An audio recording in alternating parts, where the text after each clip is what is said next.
call. Wake up, wake up, wake up. It is that time. This is the place, and we are in the space to get it right today. So wake up this morning to Rolling Out AM. Is that when the song is supposed to drop? Sun is shining. Nice and bright. Birds and quirking. The sun is shining, shining, nice and bright, bright. The birds are chirping, chirping, and I'm ready to fly. Time to get ready, ready for another day. No one can stop us. Oh, we gon' learn to play. Oh, every day we learn and play. We do our best, so we'll be great. You do your best, best, and I'll do mine. So let's get ready, Cause it's about that time. Good morning, morning, you. Good morning, how do you do? Good morning, time to be great. Good morning, time to wake. Good morning, dance and play. Good morning, start today. Good morning, open your eyes. Good morning, reach for the sky. Good morning, morning, morning, morning to you. Good morning, morning, morning, morning, how do you do? Good morning, morning, morning, morning, morning to you. Good morning, morning, morning, morning, how do you do? Good morning. You see me on my grind. Ooh, stars got to shine. I'm a supernova. Yeah, you see me taking over. Yeah, I'm on the move. I got a way to shine to it. So let me hear you say, every day we're gonna learn and play. Hey. Of course, have a good day. We want you to know it is here. We're here to stay. This is Rolling Out AM, the wake up call. What's going on, everybody? With Romeo International, Portia Monique, and A.R. Shaw. What's up? Well, I don't know. I guess it was power versus age. That was only for Romeo. No, I think versus was the number one trending topic, and they beat the NFL, which is crazy on opening night. Like, yeah, they were the number one. They were number one on Twitter in the United States, and the Cowboys is number two, which was crazy. And I'm like, okay, versus Patti LaBelle, Gladys Knight, historic night, two queens. They put on the show, and it was definitely fun to watch. It was definitely fun to watch, y'all. I'm putting on my little vote necklace. But it was definitely fun to watch. We had the whole house up singing. The boys were watching Patty. They were listening. They were trying to get into it. They was, but we was trying to teach him because my oldest, he's into music. So he was, he was grooving. The youngest, he was on TV. He was watching his own TV, but he was still in the room. So we made it a family affair. It was a cultural moment. We made it a family affair. Yes. It was a cultural moment. Yeah. It was a cultural U.S. moment. Yes. Unless you're religious to power. Ghost. Man. Look, man. All that you had was a whole bunch of people catching flashbacks and Patti LaBelle memes popping up all during the middle of the night. I heard she was pop locking, TikToking. She was doing all the good stuff. So I'm happy y'all enjoyed yourself. But power, man, Tariq, man, y'all need to like that, man. Tariq is on his game, man. Just saying.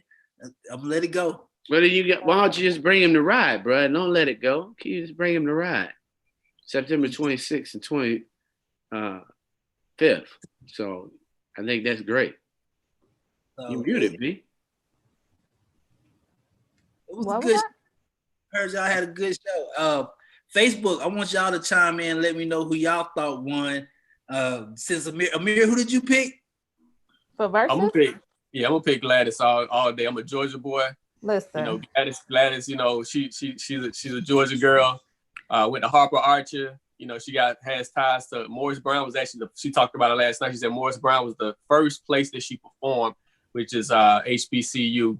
Morris Brown. That was the first place she performed. She was 4 years old. Actually, she gave people some history lessons about her career Gladys was just smooth. I think both of them did their thing, but if I had to pick one, Gladys was just smooth. She was elegant. She was sitting in her seat singing like it wasn't nothing. I gotta go with Gladys, man. Listen, like, I love the adjective smooth. I love the adjective elegant. She was definitely prepared. Okay, so you can just tell that she was a consummate professional. Like even when she was sitting down and she was smoothly singing her lyrics, when it came to a point where she felt like she couldn't hit the note, she remained professional. She stood up and she said, "Baby, you can't sit down, sing that note. You got to stand up. You got to feel that note. You got to let it all out."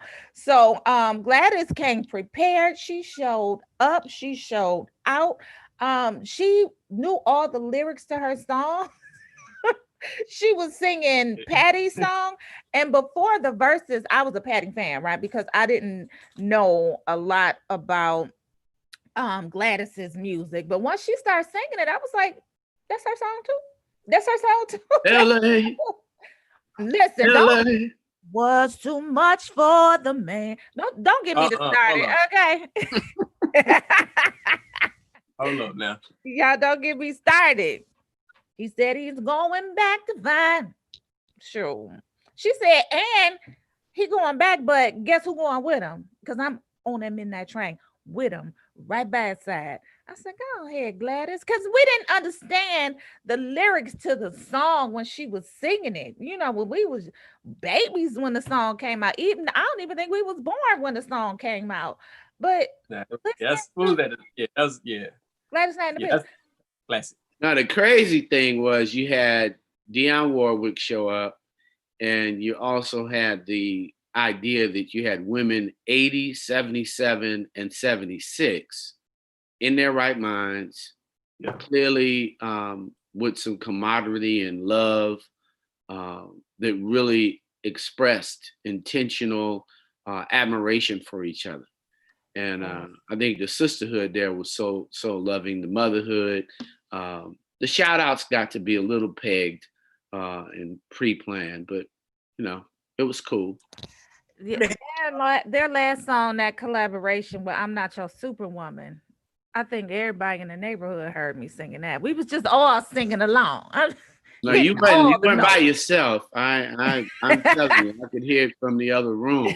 I started out, I'm still working, and you know, all of a sudden, I was like, "Woo!" Everybody's going for this song for sure.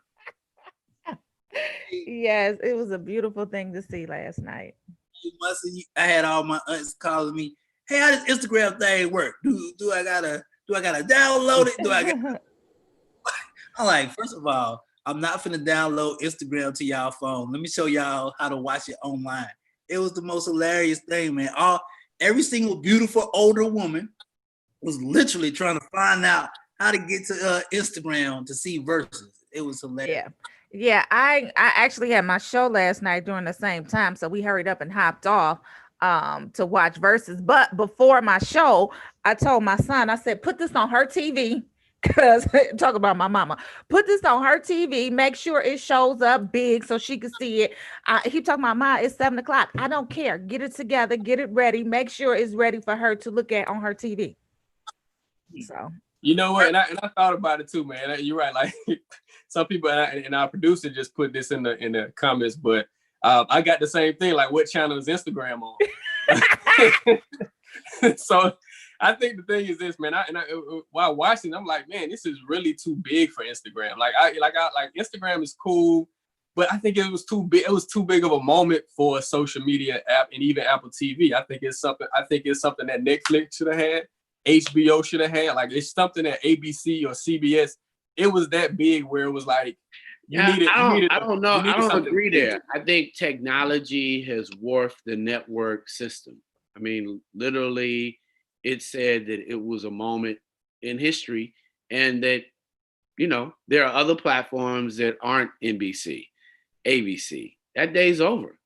It literally. Well, no, I mean, not opposed to, but it's just like, because you got to understand, like, just think about the people who couldn't get on. Like, there's a lot of grandmas. You missed the understanding of what's adoption.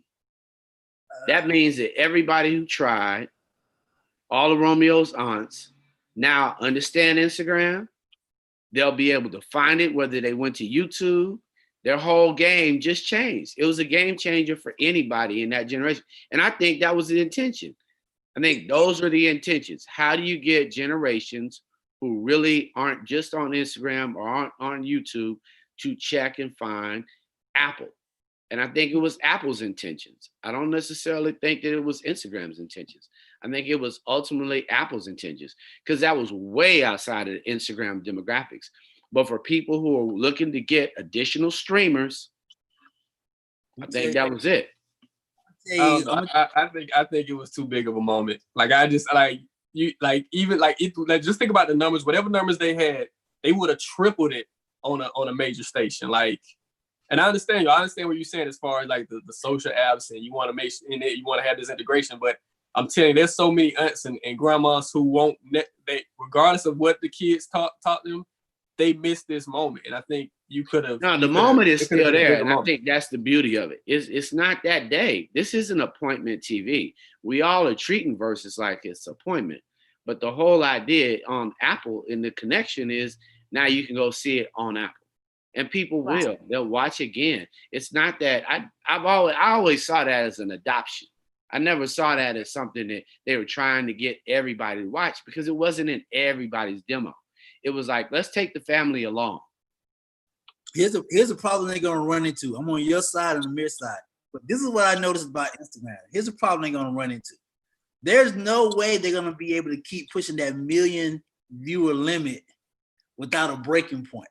And I think to Amir's point, the breaking point is gonna have to be something else. And it can't be Apple TV, because what I noticed from the Patti LaBelle and how they bring in the older generation, imagine when they start bringing in the TikTok generation, those artists.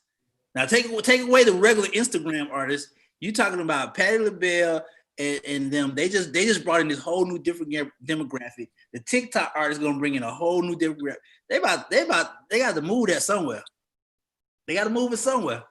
Yeah, I think at some point, like it becomes too big for social media. Like I think at some point it becomes Netflix. I think at some point it becomes HBO. It becomes Stars. It becomes bigger than just watching it on. It becomes a vaccine, and nobody has to sit up and watch Versus, because you can go to a concert. It wasn't for everything. Is for the moment, brother. You got to understand. This is a new day. We can't define things like let's go back to linear TV anymore. It is over for that moment. Yeah, I mean, literally, not to say that, Amir, what you're saying is not relevant, but it'll be one of those things like BET. It's that and. It won't be that solo. It's like when they did their awards, they did their and. So it'll be an and. Yeah. It won't be. Yeah, it'll be. I just think like it's just like this is like if you have the Super Bowl on the app, like. You know what I'm saying? This was the Super Bowl. But it will be. Yeah, you will be. I don't anticipate the NFL not negotiating to let everybody know it can be on their app. Yeah. I don't think streaming is a technology that everyone will have. Everybody has streaming technology on their phone. And I just want to understand. If I would be the person in Snapchat, I would be concerned if I was Snapchat. Because when you talk about Snapchat, they don't even exist no more. Everybody got a filter.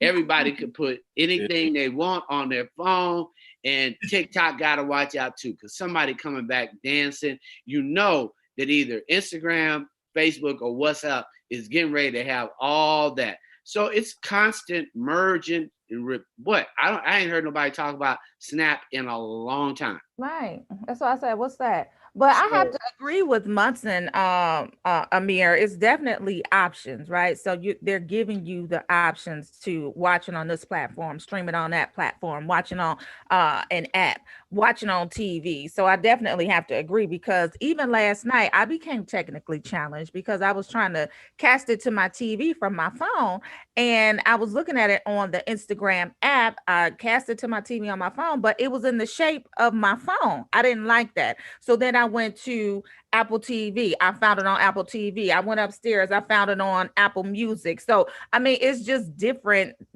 options that they're offering up. And like Munson said, it's going to be there. Like you can go Right, 'cause back to Apple Music. But see, y'all don't understand. Y'all don't even get what I'm saying. So I got people, and Romeo knows this. I got people down by Albany, Georgia. They ain't got no Apple TV. They ain't got no Instagram. All they got is a TV with 4 stations, and that's what they comfortable with. They ain't think about no cable. They not worried about all the other stuff that we. That's what you say. Can let them bring some more patty. Everybody got Patty was clearly saying she still used her flip phone. She clearly stated and she said for 12, 13 years, how long? Yes. And she borrows others' phones. But I think that's the privilege. When you're a queen, you got privileges. You can reach up to Romeo and say, son, let me use your phone. And the phone's coming. As much as you don't want to give up the phone's coming. And she named about 3 people that she uses their phone. So they're not, and I think the same for everybody that loves, whether it's your grandmother or somebody else, she say, give me your phone. She gonna watch it on your Instagram. So it really doesn't matter. It's a family affair, but I thought it was a great moment for Black history, Black power. Definitely with some conversations about what you should and shouldn't be doing. Like what? And y'all shouldn't be killing each other. Y'all shouldn't be shooting each other. She said that. They came out and really just addressed that. That was upfront. And I thought you meant like Twitter conversations, like you shouldn't be in the mirror. You shouldn't be complaining about your feet. I thought that's what you was talking about, but okay, I understand now. And also, y'all need to put the words to the song on the screen. Patty was about to cut somebody. Somebody was about to get cut last night. She's like, I sang this song 40 years ago. You better give me this song. I'm trying to remember 200 songs, I think my favorite song of Patty's, and it's nostalgic for me, because we used to watch Sesame Street when my babies were young, and that's all we would have on the TV. But she sang the ABC song, and it's the most soulful rendition of an ABC song that I've ever heard in my life. And when they played it last night, I just started singing. I can sing it for y'all, but I didn't have my tea or my coffee, so I'm a pass. But if you guys have not seen it, Google it. It is the Patti LaBelle Sesame Street ABC song, and it is amazing. So I think that was my favorite Patti song. Let me bring up this point before we move on, because Munson made a good point. I need y'all to pay attention. Instagram putting pressure on people. Like he said, these other, like Instagram is doing over 1 million views in one night. These television shows, these television channels, these other apps, they're under some pressure right now. They all trying to figure this out. But why they changing algorithms? Like y'all got everybody already. Y'all want to, you getting 1 million streams in an hour or whatever. But why y'all got to go changing the algorithm to get more money? Like that, I don't understand that. That's the name of the game. My only issue with the Versus thing is that I wish that Versus was on a Black platform, just because it's like you're really bringing this culture to another platform, and it's like at the end of the day, that platform is going to benefit the most. You know what I'm saying? Like, because if you bring it like this is a major thing that they're bringing, and at the end of the day, that platform, they're going to be the ones that's going to make out like the bandits. And they haven't did one white artist yet. They haven't did one. I mean, don't need one. You don't need, like, it's Black culture. It's Black culture moving. Yep. It's Black culture moving social media in a way that's never been moved before. And I wish we owned that content. That's my only thing. But it should have been on Rolling Out. We should have did the Rolling Out version. Like, it should have been something on a Black platform. That's my only. But I wonder do y'all think if the artist, Portia, do y'all think if the artist was another culture, would it get the same numbers? I don't know the other cultures, right? So I don't know who would be huge on in a verses. Like I don't NSYNC and Backstreet Boys. Say NSYNC and Backstreet Boys. never heard of them. Well, you know what? I think now because I think black people started it. So I think you're right, Roman. I think you could go like they had a country versus on ABC. They basically adopted the same platform, and it was like two country artists doing like songs back and forth. They basically took the whole platform, but versus basically comes from the producer battle. You remember this, Romeo? Like, remember the producers would battle. Timberland and Swiss, they would play each other, play beats, and that was the battle. Yeah. The producers battle was where the verses come from. So it's like this is a black thing. This is something that's been in hip hop for years. The producers battle, the rap battles, all that's a hip hop thing, and they just basically made it into something where it's like, okay, we can bring other genres inside. So, I can see the other genres doing it later on down the line. I mean, okay, so like, even if we looked at, okay, what was the girl from American Idol? Really pretty girl won. Maybe a Kelly Clarkson versus the other American Idol girl, real big in country. What's her name, y'all? Taylor Swift. No, American Idol. It was Kelly. American Idol. Blonde girl. She's really, really big now. What's her name, Ashley? Somebody help me out. But no, go with Taylor Swift. With Taylor Swift and Britney Spears. Would they do the same numbers? That's a good one, Muncie. Britney Spears and Taylor Swift. That is a good one. Yeah, I think so. Because then you bring in a whole nother demo in. I don't think they're gonna do a million. Demo. I don't think they'll do a million.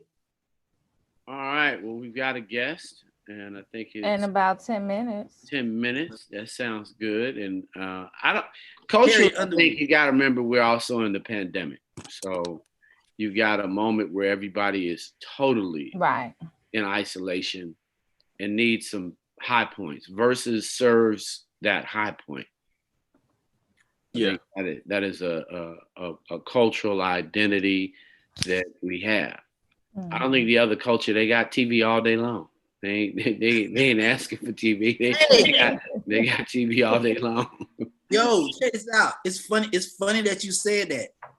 Because when I was doing my my information search when I was trying to program social, right? You're absolutely right. In other countries like India, China, they cut off television at a certain time. Like there's no 24-hour television. Like they stopped that. They force people to read a book or learn. Like it's weird. I've never seen that before. But they force the culture to do something other than sit in front of a tube box, what they call it. TV used to go off when we was young, didn't it? Didn't TV used to go off? Amir sitting up there acting like he don't know. You know damn well TV. I don't remember TV going off. I don't remember that. You talking about BT? That was the loss. I think that stopped happening as the technology evolved, and obviously here in Atlanta, the superstation. Thank you, Pat. I'm sorry. Whole idea. I was looking at Facebook, and James and Pat said it's Carrie Underwood. Thank you, y'all. Yes, Carrie Underwood is her name. American Idol. She would have been really good. And talking about BET Uncut, that's when I remember TV was going. Well, no, MTV. So y'all remember MTV would go to what was it? It would play the videos late night, and then it just cut off. Y'all remember that? Yeah, that kind of stopped. Cable was the definitely advent of more 24 hours than the informations, but the ton of content is go down at 2 a.m. Yeah, maybe I was just up late. It used to go down at 2 a.m. Cut off. It's like 1,000 channels. What you mean cut off? Like, yeah, but that's the evolution of television. We never had cable though. Like when I was growing up, we didn't have cable. We didn't have cable. No. What did y'all have? We had 247. We had 20. Mm-hmm. Hey Romeo, you know it's a bill. You say that like it's Yeah. You're just not kicking it on Metro, but it's some people on Metro. Mm-hmm. Mm-hmm. There's some people that are a little bit older that qualify 55, and they got whatever flip phone is free. The minutes that come with it. They clearly are on a budget. You know, Right. they have a budget and they stick to it. Oh man! Matter of fact, I remember my first phone. I think it was a Sidekick. I think. No, it was yeah. Was it? No. We I don't know. I saw one though. Yeah. Let me stop. Okay. Well, y'all, let's get into these birthdays before our first guest. We have a very special guest. I'm so excited to have her on the show I see today. you put on your nice conservative dress today. You know, we're talking Super to executive. Comerica Super today. executive. Yes, I had to represent with the blue for Comerica today. So You got to program your ride guests, those who are going to come in advance. And Romeo got her. Send that to me, Rome. I'm going to give y'all a break. okay, let's get into these birthdays right quick. So today, damn, Nas is 47. What they call him, Zaddy or something? Nas is 47, and somebody named Jimmy Butler is 31. Happy birthday, y'all! Oh, this birthday for us, Amir. Let's go. Who is Jimmy Butler? Y'all could tell me. NBA player, Miami Heat. All right, there you go. Happy birthday, Jimmy. Happy birthday, Nas. That's all I'm saying, y'all. We got balloons, yeah. The cake is on the way. We got the music playing, cause it's your holiday. We invited family, and everybody came. I strike a pose for me like you in a picture frame. You got your finest clothes on, and $1 million smile. So we gon' celebrate you for a while. And don't forget we got the candles when you away. Don't forget we got the candles. Happy birthday, gonna celebrate you for a while. Candles, blowing you away. Wait. Candles. Happy birthday, happy girl. It's called Nas Azad. And wave them in the air. Okay, y'all. Happy birthday, y'all. Special shout out to Nas. I did not know that Nas was a Virgo. So happy birthday to Nas and Jimmy Butler. Shout out to Connie Cross, Lowry Halen, Nathan Westfield. Pat is in the building. What up, Pat? Rebecca Bond, Iris Baker. Hey, Iris. She said it would have been on TV. More older people would have been there. Oh, we agree with you. We right there with you. Julianne, everybody. Don Mitchell, good morning. And Triple, good morning. I'm gonna need you to know your NBA players though. I like football. I know NBA might make more, but I like football players. So did you watch football yesterday? I did. I did watch football yesterday. It was on the TV. I don't turn it on, but if it's on, I will sit there and I will watch and I'll listen. I did hear that Brady had an interception. I was mad because Brady is one of my favorite players. But Brady, Hold on. But he has an entirely new team to his credit. So I just wanted to put that out there. So he's working with them. This is the first time that they played. You got a football team. Mm-hmm. Your prissy self got a football team. What you mean? I don't have a football team, but I just like football. If it's on, I'll watch. I thought she was a football girl for a second. I was about to say. I like going to the games. I like the rivalries, when you pick the Bears and somebody else picks the Lions. Oh my gosh. Detroit Lions lost again. They always lose. I'm just saying, right? So, but I can't picture Portia nowhere without wine. That's why when she said football. Oh, I'll have wine at the game. I'll have some wine at the game. I'm not that beer drinker. I'll have some wine at the game. Wine at the football game. What is going on? Yeah. Oh man. Well, look who we have here. Yes, yes, yes. Can we hear you? Do a sound check for us, Mo. Hello, everyone. Can you hear me okay? Hello. Yes, yes, yes. Let's go ahead and let you introduce yourself. He is messing up my segment. Hey, Mo. Hey, Munson, how are you? America, Ask the Banker, getting down. You look very effective and super executive right now. So come on through. Just wanted to shout out from Chicago and say what's up and looking forward to seeing and hearing from you guys at Ride. So just showing some love. Happy Monday and Ask Your Banker at Comerica. Thanks, Mo.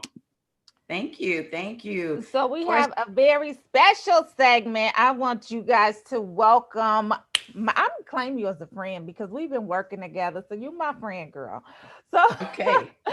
So Mo Corker, she works at Comerica Bank. She is External Affairs Market Manager. But I just want you to introduce yourself to our audience. The special segment is the Business Exchange.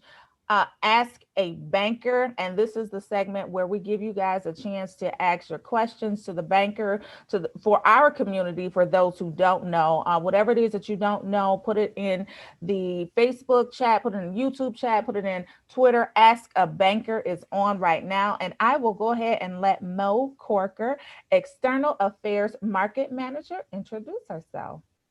Well, good morning, everyone. I'm so happy to be on Rolling AM and being a part of something so fundamental for our community. So I am Monique Mo Corker. I prefer to go by Coach Mo, and I am the External Affairs Market Manager, as you said, with Comerica Bank. I think that's a long title, so let me break that down a little bit.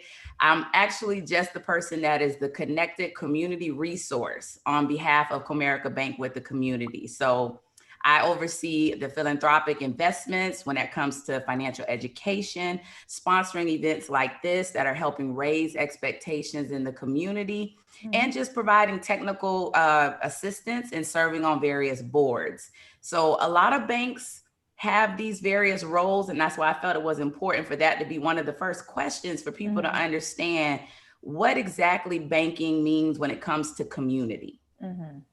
So tell us, as an external affairs market manager, it does sound fancy, right? It sounds like you have a lot of responsibility. But in addition to what you just explained, tell us what your typical day would look like in this role, external affairs market manager. In the role, we actually are always we're connected with community partners and the community all day. So if we're not giving right now, since we're COVID, live virtual resources for financial education, small business resources, home buyer education, we've got a sense program for everything because it makes sense to ensure that we're raising expectations and teaching financial education specifically targeted to our low to moderate income community. So a day for me would be on segments like this, working with community partners, making sure that I'm an added resource.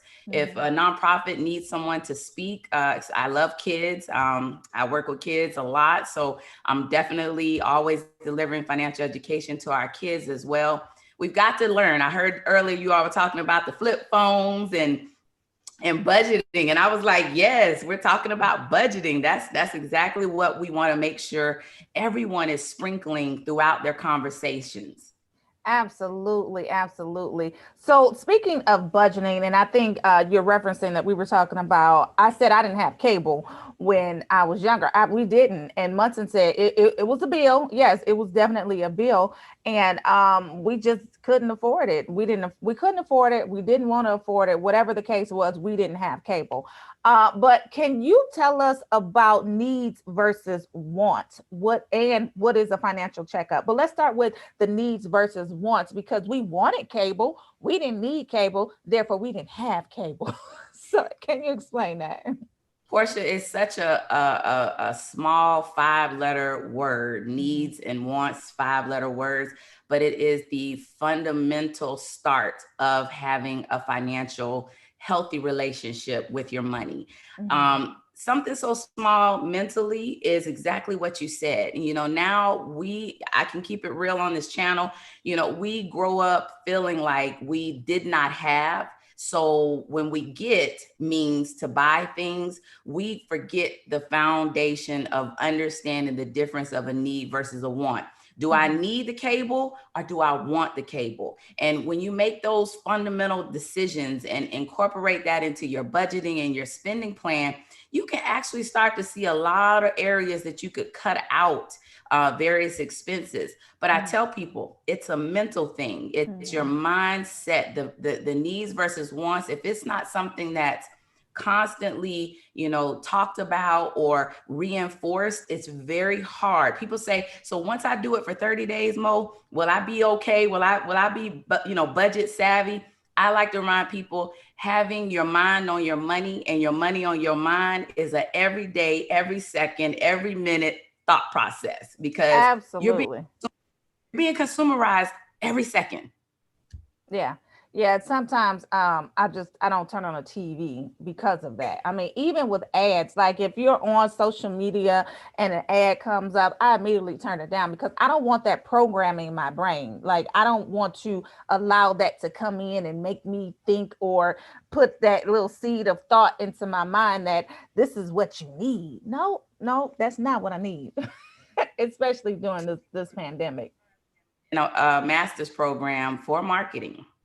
So I'm truly starting to understand the psychology behind buyer patterns and how they do impact specifically our low to moderate income communities, how things are targeted specifically towards low to moderate income communities, specifically speaking like check cashing stores. And I know we're going to get into other areas of unbanked and underbanked, but all of these things have a lot to do with the needs versus wants. Do I need to cash my check early and get charged, you know, $35, you know, when I could save that $35?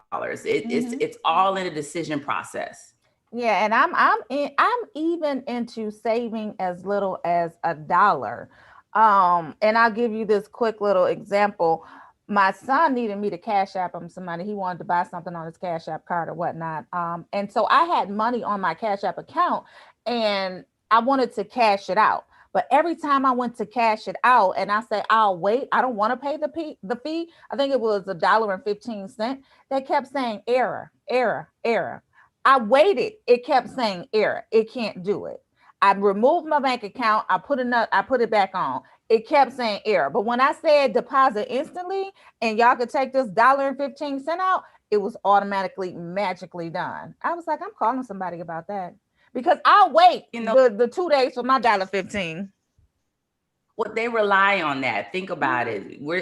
Those processes are probably put together at the table. They're saying the majority of people who use our system are going to want things as quickly as possible. Once again, do you need it or do you want it right now? So like you said, if you can make the decision, $1 is a lot. You know, I remember, you know, growing up, they would tell you, you know, when I say, mommy, it's only $1. That word is a big deal now that you're an adult. So helping people understand that only mentality and breaking down that needs versus wants, it's the number one step I like to always remind people when it comes to financial health.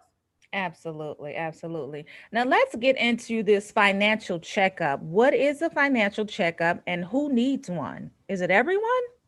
Portia, everybody. Listen, as much as we go to the doctor, as much as we go get our hair done, as much as we go do anything, we need to understand where we are when it comes to our finances. I tell you, I'm so blessed to be working with Comerica because as we continue to raise expectations, we make sure people truly understand what a financial checkup is through our various streams and resources with community partners. A lot of people don't understand that your net worth, if you have not done a financial checkup and you don't know what your true net worth is, and you're relying on a 401k to, you know, sustain you for the future. I know I have expensive habits. So I had to do a financial check because I needed to make sure when I'm 50, 60, if I still want to live a certain way, what am I doing right now to make sure I'm feeding that pot to be able to get my best ROI, and that's my return on my investment. Right, right. I love that. Financial checkup. You're right. I mean, even the people that work 9 to 5 corporate jobs that do have the 401ks, do you know what's going on with your 401k? Do you know where your money is actually going?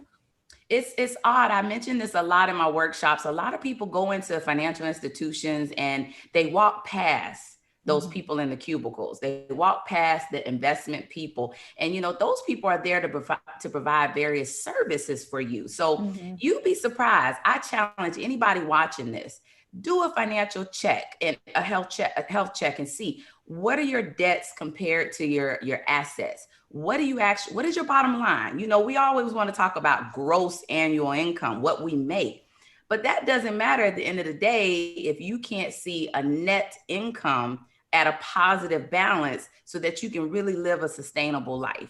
Right. Include insurance. Look at those things, because your life insurance also is included into your retirement investment if you're strategically planning it that way. Hmm.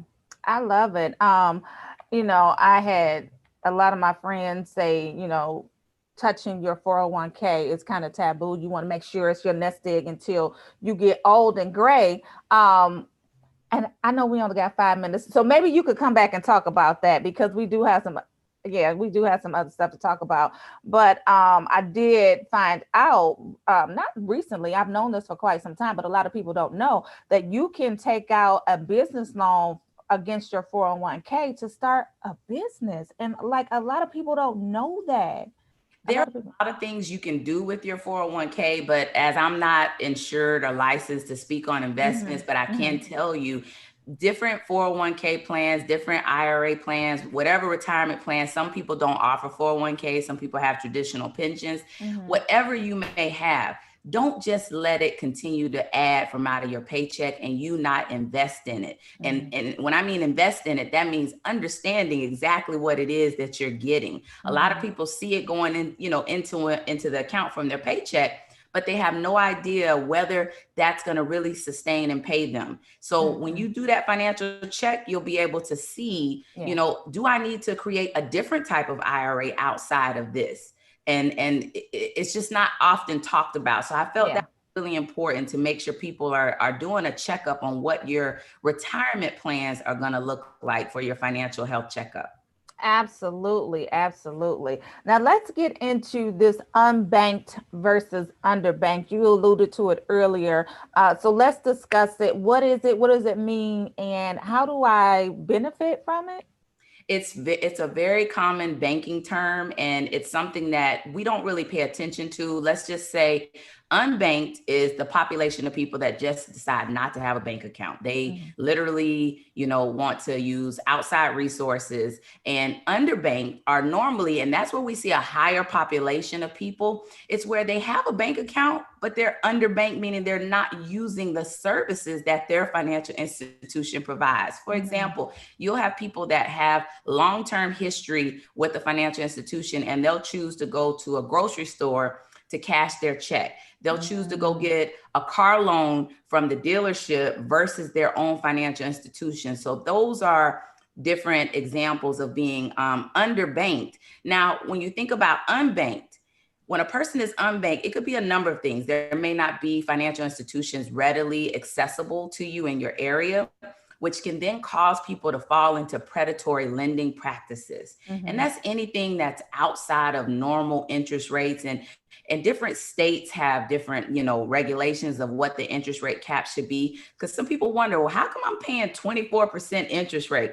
Well, look at where your credit card is chartered from. So if your Mhm. credit card is in, Nebraska or some other place, they're allowed to utilize their interest rate for their state specifically. So just understanding that your bank should be your first resource. Don't Mhm. be an underbanked person if you have a banking relationship with a bank. Okay, so make sure that you're utilizing the bank for all of the resources and all of the benefits, so to speak, that it can give you and offer you. Correct. I mean, you wouldn't go to your primary doctor and for one thing, and then say, you know what, now my head's hurting. I think I'm gonna go to another doctor, but not a doctor. I'm gonna go to these other people who are gonna charge me much more money. So I like to remind people, when you have your bank, please don't ignore what your bank can do for you.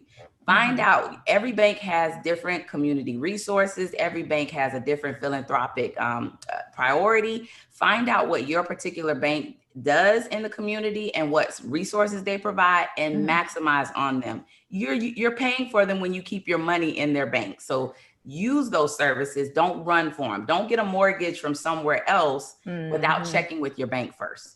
Now, let me ask you this, because I know a lot of our audience is probably thinking the same thing. How can people find out what their bank offers? You should have a relationship with a local banker. So most bankers have what they call relationship bankers, or whoever the frontline people are that are in your local branch. Your local branch should know you.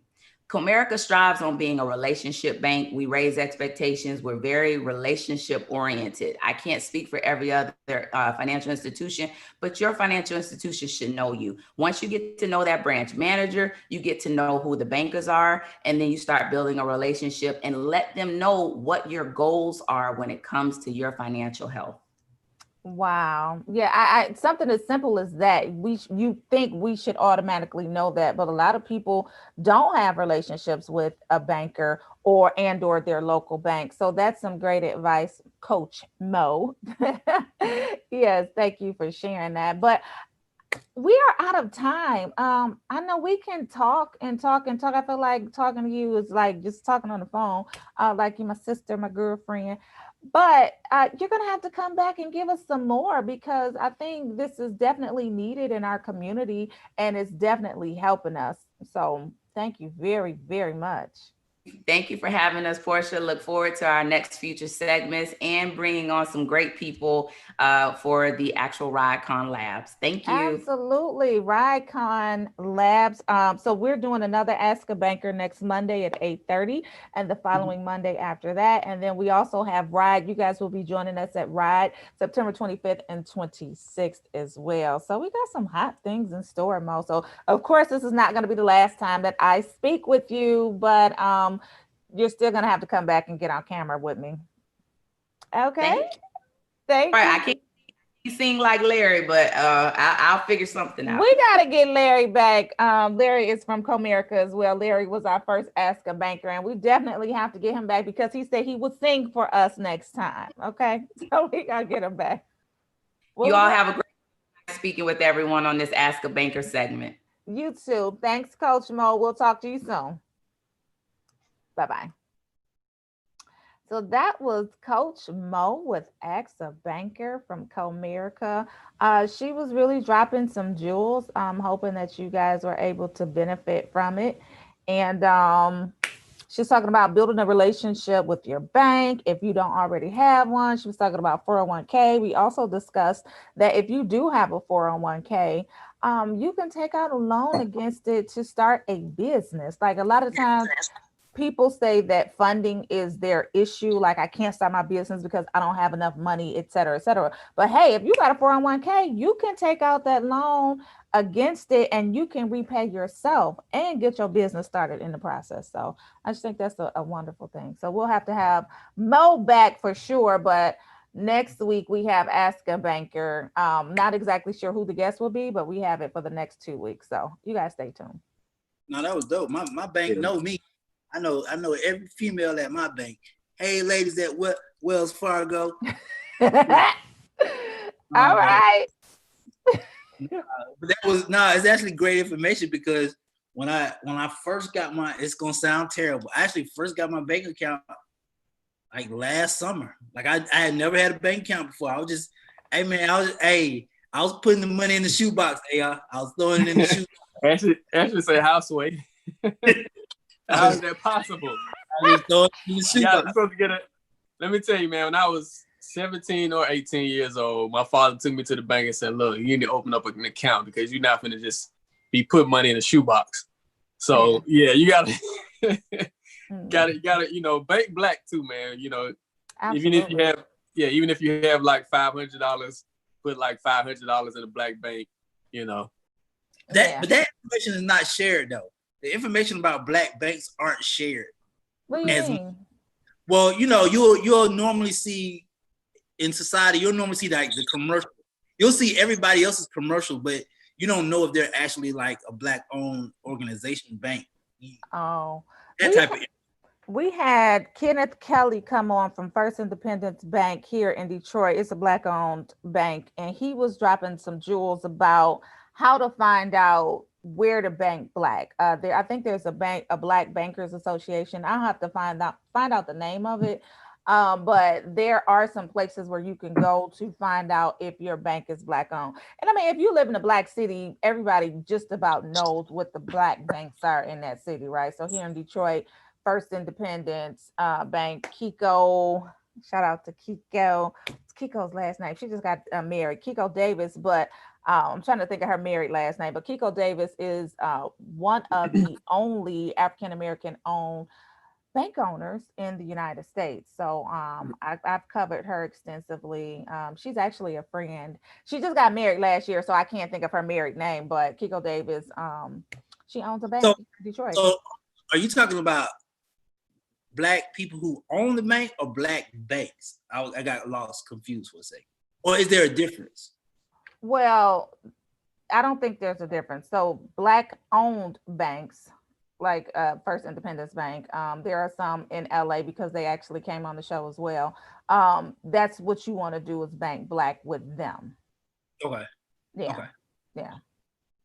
And Citizen Trust in Atlanta, so you can check them out when you get a chance from me, yo. Mm-hmm. All right, man. Don't be tripping on shoe boxes, man. Shoe boxes, hey brother. Hey man, don't think about a shoebox, man. You know, if somebody take your shoebox, they didn't take your savings. I advise everybody watching, have a security shoebox somewhere stashed. No, you gotta, right, and don't put it under your mattress either, because everybody know to go under the mattress and look, and look for the money. I used to hide mine under the mattress until it started coming up missing. That's how you know Portia used to rob people. She's telling y'all. I ain't never ever don't try to put that karma on me. I don't rob, I don't steal, I don't kill, I don't do none of that. Karma is real and it don't miss nobody. I don't do none of that. Shoebox. It's in the closet in the corner. But we about to go to the social report, man. I tried to find y'all the most craziest stuff this weekend, and I ran out of space. So wherever we start is where we're gonna go, because wherever they actually take us. So this Halloween is gonna be very creative. Karen has her own mask. That's right, Karen. The real monster of 2020. And here's the funny part. White women are upset. They are outraged that Karen has not only become a trending factor or a derogatory name, as they say, but now people are plating products to it, making Karen drinks and Karen masks. How do y'all feel about white women, Karens, feeling upset? So I was a bit taken aback when I saw the mask. I thought it was an actual lady, but then you said it was a Karen. And I was like, oh, I understand. Okay, I get it. That was a person. I did. They did a really good job on the mask. I think it depicts a Karen perfectly. Man, and shout out to Chadwick Boseman, because I think he was the first one to coin the term Karen, right? On Saturday Night Live. I think he might have been the first person to coin that term Karen on Saturday Night Live when they did the Black Jeopardy. He said Karen. Yeah. So let's give Chadwick his props for that. But as far as the mask is concerned, that I think it's hilarious. I think it's I'm for it. They're outraged. They're outraged. I think it perfectly depicts the character. It's the Karen. That's how they look. That's how they feel. Yeah. That's how they move. That's and then when you see them, you automatically be like, "Oh, I'm good. I'm sorry." Oh, that's hilarious. Oh, I gotta find this video for y'all. It's so funny. But next up, this is where's she gonna go? I wonder where she gonna go. Where is Ashley gonna go?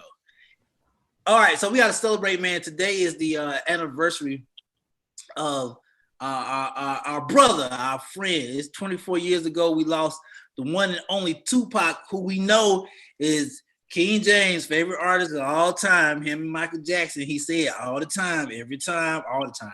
Musician, actor, activist Tupac is one of the best-selling artists of all time. He changed music forever, and today is the day that we actually lost the greatest rapper, Tupac. I will say this: my favorite, like Tupac. The first time I saw Tupac was the Janet Jackson movie. Poetic Justice. Mm-hmm. That's the first time I saw Tupac. That's the first time I saw Tupac. It wasn't the first time I saw him. Yeah, nah, we were unfortunate. Yeah, I remember Pac.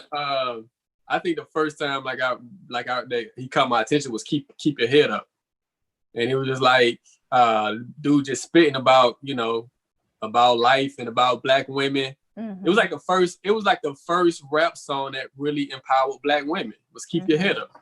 Mm-hmm. And I don't think before that song came out, I don't think there was like a hip hop song that said we're gonna stand behind our sisters. And I think Tupac was the first one to actually put that out there. He was the first one to, rapper to talk about his mom. Like he was the artist that you could put him in any subject that you could think about, he could rap about. Police brutality, gangster stuff. Like Brenda's Got a Baby. Like Brenda's that Got was a my Baby. part, right. Well, yeah, I think I remember he was in shoot, I can't remember. Yes. So Juice. Brenda's Got a Baby was definitely something that resonated with us. I was out in the Bay Area. I'm from the Bay Area, San Francisco. And he was in Oakland at the time, repping. I was like, all right, Tupac. But when he came out with that song, it just kind of hit us hard because I had friends who were having babies young, like 12. 13, having babies young. And so when he came out with that song, it really hit home because it's like it really ain't her fault. Brenda's, it really ain't her fault. That was your first circumstances. What was that? That was your first music experience, Brenda Got a Baby? With Tupac, yes. Okay. I think my very first music experience was Hit 'Em Up. That's when I had caught on like, it's a fight. So cool. And Tupac was ready, guns blazing. Let me tell you something. That's why out the gate, he said, that's why y'all know the rest.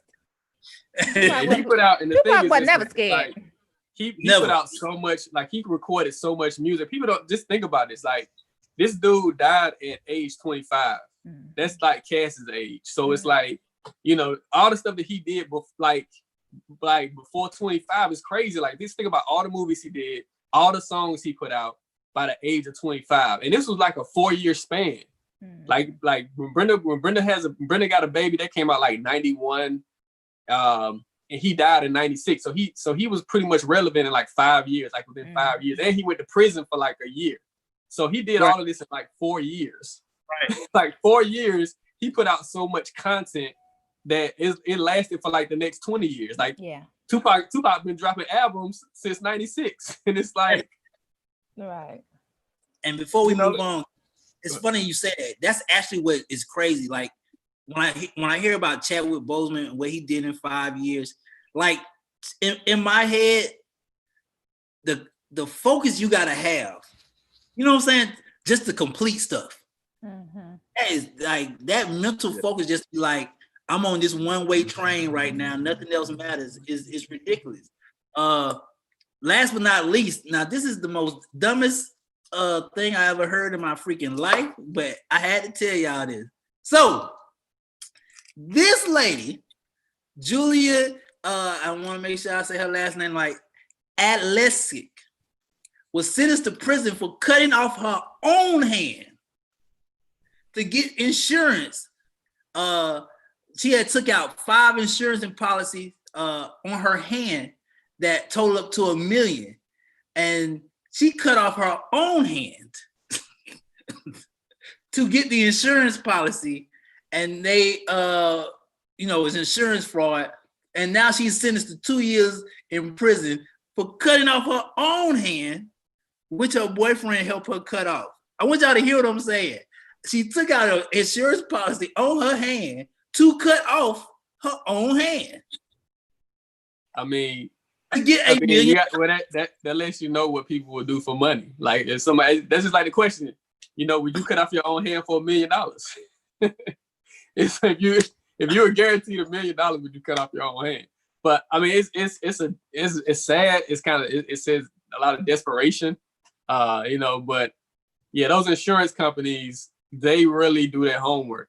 And so if you do something, like they have investigators that's going they're going to try to find out the entire story. So, you got when you do something like that, that's just weird. That's just a weird. Her boyfriend helped her, Portia. Her boyfriend helped her. Listen, she gonna be in prison. She can't even fight. She can't defend herself.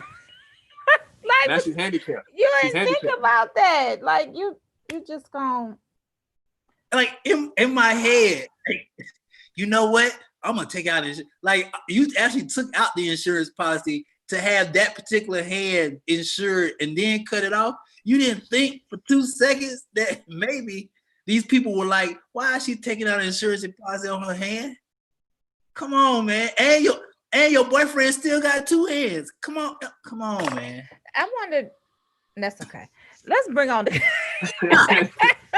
Yes. Let's bring on the guest. What were you about to say? Because I think I know what you about to say. It's okay. It's bad. Let's move on. I think I know what she's about to say. I think I know what she's about to say. Hello. Oh, man. You got to turn off mute. Got it. How are you guys this morning? Wonderful. How are you? I am awesome. I'm awesome. You ain't took out no insurance policies, have you? I have not. At least not on the left hand that I may cut off. I took it off on the right. Okay? You said I may cut it off, sis. I took it off on the right hand. Okay. So yeah, hopefully I can figure out my left and right when I'm using the blade on my arm. But that was a little idiotic. It's just insane. You just be like, why though? Right. Did she get to keep the money, Romeo? Did she get to keep? No, she can't keep the money. That's too crazy for me, man. Did she spend the money? Like what the? Okay. Went straight to jail. What are you talking about? Don't pass go. Don't pass go. Good morning, Ms. Wright. Good morning. So let's go ahead and have you introduce yourself to our audience. Welcome to the AM Wake Up Call. Hello. I am Unique Wright. I am a business consultant, entrepreneur, serial entrepreneur, as some would say. I have Airbnbs, I have online businesses, I have business consulting, graphic design companies, hair salon, a lot of different things, facets going on. And the reason kind of why I have a conglomerate of everything is so that I can teach people how to grow their businesses successfully. I love it. Welcome. Yes. So let's just get into it. Like where did you develop this entrepreneurial spirit? Like where did that come from? Well, I've always had it since I was like a little kid, to be honest with you. So I started off in like around when I was about 12, 13 years old. I would actually go out to the flea market in Charleston, South Carolina, and sell like beaded bracelets and necklaces. And even in high school, I went to a technical school and I was in graphic design class, right? So I used to sell business cards to my high school friends to say, like, you know how it used to be bad where you had to write your number down in the middle of the club and nobody had a pen, or you put it on the napkin and nobody really had a napkin, or the girl wrote it on her hands and then she washed her hands and she never had your number again because we didn't have cell phones back then like that. So I would go into high school, we would print out like on the inkjet printer, we had a cutter back there and we would cut out the business cards. And I would be like, yo, for $20, I think it was $20 or $10, whatever, you get 100 cards. And now you don't have to write your number down on a piece of paper. You just hand the girl the card and you good. You good. You was ready back then, yes. So I don't remember what I was charging them. It probably was like $5, $10, but still, it was that was my whole little hustle in high school. Now tell us this, because we're obviously still clearly in a global pandemic, but some businesses are thriving more than others. So let's talk about, how do you have a thriving business and how do you sustain that through something like a global pandemic? The thing about it is you have to adjust with times. So with the graphic design and the business consulting, that boosted up almost instantly because all my clients were calling me like, how can I do business? How can I do business now that I'm not open? Or how can I do business now that, like salon owners? I was like, where's your product line? Where's your products? We need to develop a product line. So now you can do online videos to teach your clients how to do their hair because they can't come into the salon. You know what I mean? And then for all people who had online businesses or restaurants, we help convert them from having to take in orders for people who actually ordered their food, like in the restaurant, to call in online orders and stuff like that. I've coached during this period of time. I've coached a lot of people to teach them how to actually put their boutiques online. They have their storefronts, but now nobody can come to the storefront. So you had to put your boutique online.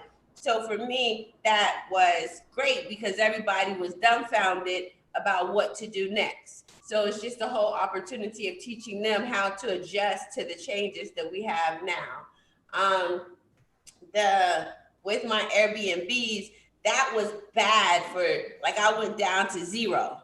And from day one that I opened my Airbnbs, I never was at zero. Like on day 3, I had people booking my rooms. So that went down to zero for about a month and a half. And then the crazy part is that was a blessing in sight because with all of the people losing their jobs or not having any work to do or scared that they were going to get evicted or not having their rent money, what do? Run into short-term leasing. So then everybody runs because I don't ask you for a credit check. I don't ask you for a huge deposit. I don't ask you for a background check. So now I can live for a place about the same amount I was paying in rent, if not a little bit more, get a room for a little bit more. And I just move in. You don't have to worry about calling Georgia Power. You don't have to worry about furniture. You don't have to worry about anything. So then once the rent scare came on, that went booming. So those are how things adjusted for me. So it was a scary moment for a minute and then adjusted. And then having your business, I try to teach this to my clients all the time. Having your business set up properly put me in the position to get money from the SBA and the EIDL loans and everything else because I had a corporation. I had everything set up. So now where I could have never gotten money from these facets because of one of my companies is fairly newer, about 1.5 years old, and the other one is about 10 years old. I was able to just go, contact them, fill out the application. It was very simple and get some of this loan money, which, you may not have been able to get it before. Right. So it's just using this opportunity to capitalize on what was out there for people to get and then use that to build. Miss Wright. Oh, go ahead. Yes. Don't give me the smile early this morning. Smile to get you in trouble over here. Look, the brands that you work with. Come on now, the brands that you work with. I'm a social media guy. What I've witnessed is a lot of these brands still have not caught up to social media age, and then the ones that have caught up still are treating social media like a blueprint, like a corporate blueprint instead of what it is for that moment in time. Right. So I've noticed that my conversation with certain companies and explaining it to them, they're still thinking of it as A, B, C, D, E, when technically it is what it is that day, particular to that particular day. How do you get across to companies and these brands that how social media works? Because a lot of them just really don't know and they really think they know. Right. Well, my thing is you have to show them that it's a platform where you can reach an audience that you would have never ever reached before. Facebook is not limited to your friends. Like, I'll be honest with you, I really don't want my friends on my Facebook page. You know, I want random strangers, and they're like, "Why would you friend everybody on your Facebook page?" I'm like, because I'm selling. I'm not, showing. It's not personal. I'm not showing you my me personally more than less, but I want to show people what I'm doing, show people how to trust me, show people how I'm living. And people don't understand that when you show people how you live, then they're fascinated by that. It's like almost having your own personal reality show. So when they're fascinated about that, they'll captivate their attention, and then they want to talk to you, develop things with you, buy things. Oh, I want her glasses. Those glasses look fly on your face. You know what I mean? So those are the little things that, because you're being seen on social media and you have this outfit on, and if it's your brand, especially if you're branding yourself, like my shirts, I got my face, yeah. my what does it say? It says facts. Yes, I love it. And so the face mask, it says facts on it as well. So like when I'm walking around, I wear my own brand. So I am my own spokesperson for my brand. And then I post it on social media if I'm working out or doing this or doing that. I post it all on social media so that people will know who I am. And if I gotta wear this mask, I might as well wear one that I possibly can profit from. Absolutely. And I think that's how people should actually look at social media, is using it as a platform to sell themselves, to sell their products, to sell whatever lifestyle that they're trying to sell, to build their tribe, to make their money. Now let's talk about this comprehensive marketing plan that you teach people about. What is it? How do I get one for my business, and how does it help? Like, what is a comprehensive marketing plan, and how do you teach it? So at the end of the day, I try to teach people we build out your system. So I'm not sure which one of my plans you're talking about. I have a couple that are online. And I'm actually launching a business plan planner. So the marketing plan side of it is more of telling you who do you need to target, figuring out who's your target market, what are you actually selling. Once we kind of put that part into a niche, then we figure out what is the best way to go out after it. So now if we're on Instagram, Facebook, certain businesses work a little bit better. Some businesses work good on Instagram. Some businesses work good on Facebook. I think it's about the age of the person who you're trying to target. So like Facebook is more older, older people are on Facebook, and more younger people, millennials, are on Instagram. Not to say that they're not on Facebook either, but more of them will go there. Then we got TikTok and Twitter and Pinterest and all these other places. And so it's like you tell them, you give them the tools. I give them the tools. We build your website. We build out your social media. We build out your Instagram. And then we start marketing towards those target businesses. Like for Facebook ads and Instagram ads, it's not as quick as a click of a button to do those. You need to target out. The cool part about the Facebook and Instagram ads, now we can sit there and target exactly who you want to see those ads. I want an African American with this level of education, who makes this amount of money, who does this, who likes tennis, football, and soccer. Yeah. I'm selling the baseball hat. You know what I mean? So those are the people who now we know how to target. I teach them how to target. First of all, we teach them how to pick out who those people are, and then we figure out who to target, how to get those people to target. And then how you may have to look so that you can target those people if you're going to be the representation of your business, and how your branding should look to target those people. Because there's a facet of flyers out there, right? We got the club flyer, and we have like a corporate flyer, and we have all these other kind of flyers out there. So certain flyers will target different people with different things on it. So it's just about who you want to target. And I help you develop that whole program. Oh, okay. So how, if I wanted to go through your program, how would I find out about the program? How would I sign up for it? you can go to iamuniqueright.com. Everything is on that website. iamuniqueright.com. I actually give a lot of free resources. I have a business directory on there. I have a store on there and everything else. And the links to some of my other brands that I have, my Be Unique brand, and the podcast that I have launched. Okay, wonderful. Yes. Amir, you on mute.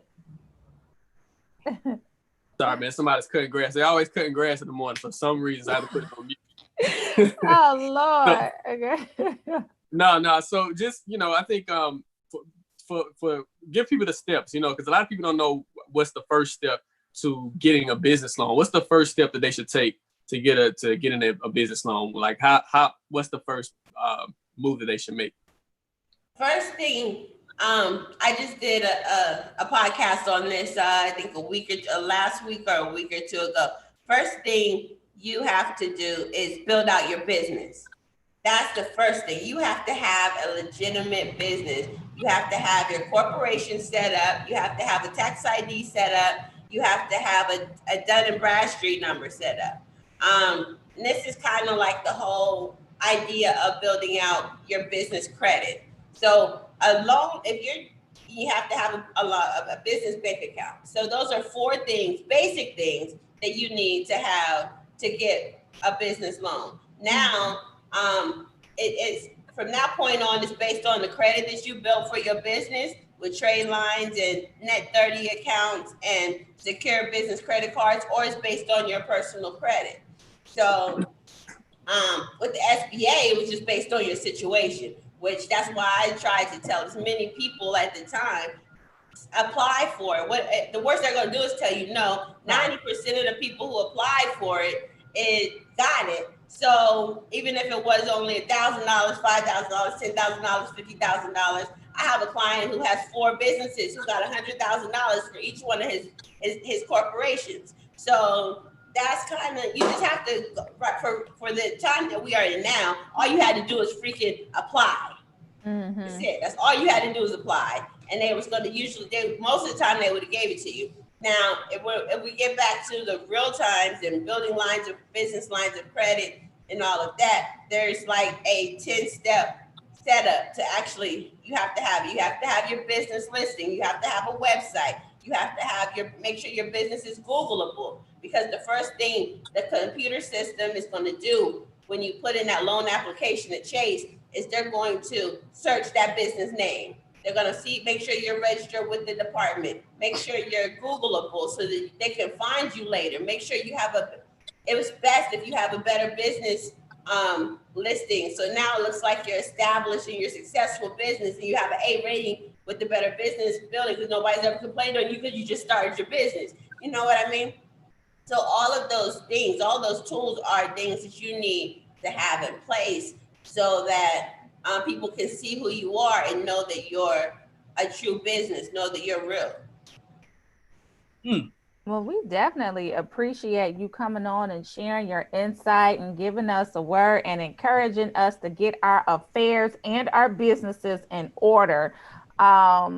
It's definitely appreciated. So I'm definitely going to follow you. I am Unique Right. I'm going to follow you and look at some of your podcasts too. So you sound very informative and very knowledgeable. Can I take 2 seconds to shout out my podcast and my websites and everything? Absolutely. Go right ahead. So please take the time to follow me on everything about my brand is I Am Unique Right, or Be Unique. So take a few minutes to check out iamuniqueright.com. On that website, there is links to all my to my BeUnique.today website, which is my clothing line with custom masks and hats, limited edition fact shirts. Then I have my podcast. I talk about business, setting up business, what you should do to set up business in 2020, and how to start your business at this time. So please check me out at I Am Unique Right across all platforms: Instagram, Facebook, Twitter, Tumblr, Pinterest. I Am Unique Right. All right. And keep your hands. Yes. And don't cut off your right hand or your left one. Somebody on Facebook was talking about she got skills. Look, Ma, no hand. So sorry. Kathy, stop putting stuff. I'm just okay, y'all. But we talk about Unique Right and her stuff. So you wanted to shout out your podcast too. Yes. Check me out on Blog Talk Radio. I am Unique Right. So I go on every Wednesday at 9 p.m. and we have a subject on talk about business. So this weekend we're going to be talking about how to set up your business plan or how to plan out your business. So stay tuned, 9 p.m. on Wednesday, every Wednesday. Where's the podcast launching from? On Blog Talk Radio. Blog Talk. Okay, so I heard and you. I then just didn't know what it was. I do it. The podcast is on Blog Talk Radio, and I do a live Instagram and Facebook as well. All so right. that I can get more people involved if you're not on Blog Talk. Okay. Wednesday, 9 p.m. I'm gonna be watching. I'm gonna set my alarm. Thank you. Thank you. All right. Well, have a great day. Again, thank you so much for coming on and sharing your knowledge and brightening up our day. Like I said, I'll definitely be following you. And I'm setting my alarm for Wednesday, 9 p.m. because I want to see what you're talking about there too. That'd be awesome. Can't wait to see you there. All right, Unique. Have a wonderful day. All right. Bye-bye. Okay. Bye-bye. She said, doing it with no hands. She said, look, Ma, no hand. Sorry, y'all. I gotta say though, Portia, they gotta be not using it as a joke, but that gotta be the funniest conversation to be like, hey baby, look, this is what we gonna do to get this money. Okay. Okay. I don't even want to get on that subject, but I'm like, what y'all? What's that conversation? Right. Hey man, people come up with crazy ideas. Was y'all every day? Like y'all wasn't high when y'all came up with this. That's what it probably was though. Actually, you think about it. I mean, they would have had to be like, and then like, what is the process of cutting off your hand look like? Like, am I out cold? Like, did you knock me out? Did I take some gases? Like, did I pass out? Like, am I on the table? Like, go in the kitchen. What? Go to the kitchen. Did you do it with a knife? Did you do it with a hatchet? Did you do it with a rope? Did you do it with a ratchet? I'm just saying, like, what does that look like? Wait a minute, baby, stay still. It ain't gonna hurt. Wait, just hold your breath. Oh man, anyway. Community. Okay, next is about business.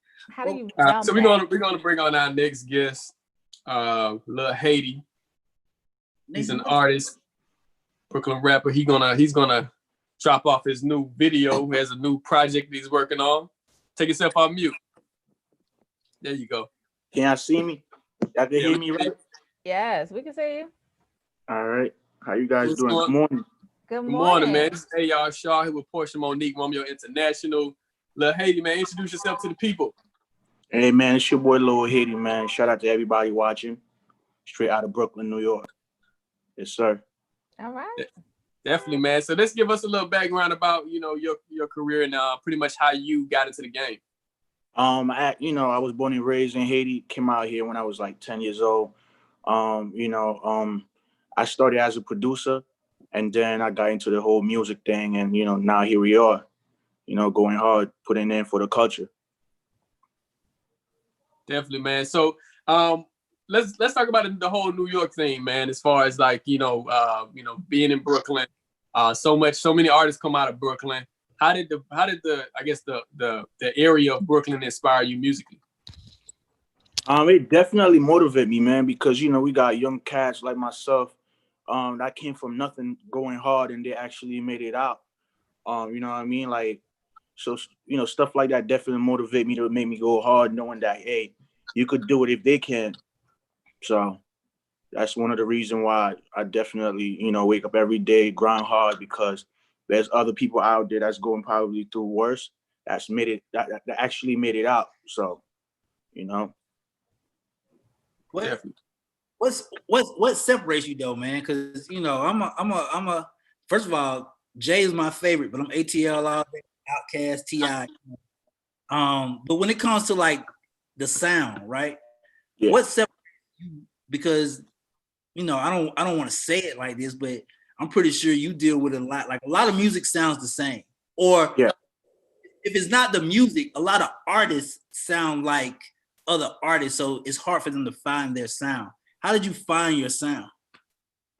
First of all, in New York, it's kind of different now. I mean, I guess people are definitely coming in with melody before they weren't. So that kind of like separated me from a lot of New York artists.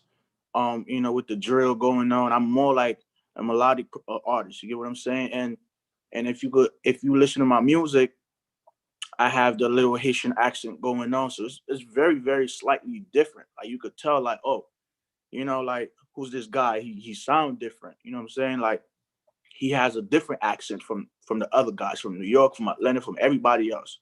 So that kind of put me in a different loop. Did you ever feel like during your creative process, and I like asking artists this, like when you're in the studio, like are you one of those artists where you kind of cut yourself off from the world, like you don't want to hear what anybody else is putting out during your creative time? You don't want to hear what anybody else is putting out so that you can create purity? Well, actually, yeah, that's a great question because I don't really listen to any other artists.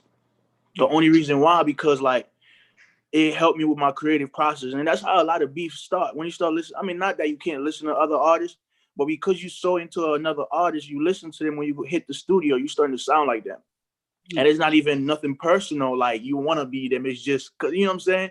But honestly, like I usually listen to my music, only because when I create, like I try to do something better for my last one, or get some type of ideas for my last record.